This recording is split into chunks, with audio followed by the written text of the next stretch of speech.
Evolution by Jordan Serpentini. This is us, a group of rather small but very talented students in advanced placement studio art, all working together as a strange cohesive unit for the one goal of creating one-of-a-kind art. And this is a story about evolution. Evolution can be defined as a gradual development of something, especially from a simple to a more complex form, but we'll talk about that later. Here is the non-anime version of us, and the project I'll be showing step by step is one of my favorite works. It is part of a series of paintings including my father, Paul Serpentini, formerly known to me as Padre, ever since I was a little girl. The work is a rendering of pictures taken of my dad at a casual cafe in France, thus titled Padre in France. This work consists of a multitude of medias, including a watercolor base and a crosshatch layer of black ink pen that helps to more boldly define the shadows. Here we begin my favorite part of the process, watercoloring the picture. It is important for me to always start with the largest single colored area, which in most cases is the focal point of the work. And for this particular case, the focal point is my padre doing his thing on his cell phone because hey, business never sleeps, not even while on vacation. The next thing to look out for is the people in the middle ground right behind my dad. They give the work depth and give it that feel of actually being there instead of just vicariously looking at my father there.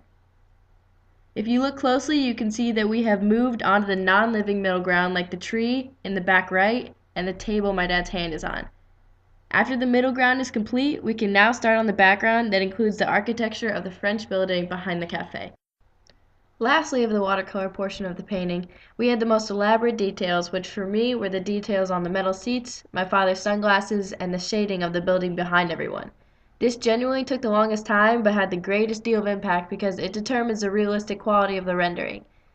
This is where the black ink pen comes into play, and is going to be the final addition to the work before it's complete.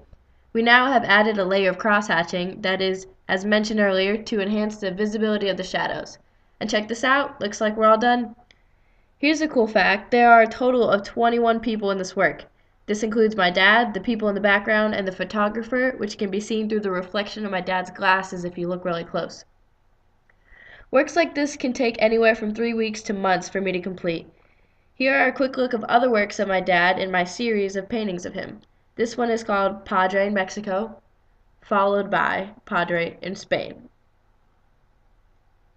It's hard to explain, but for me, as the artist, it's like personally evolving the work from a blank piece of watercolor paper to a colorful picture.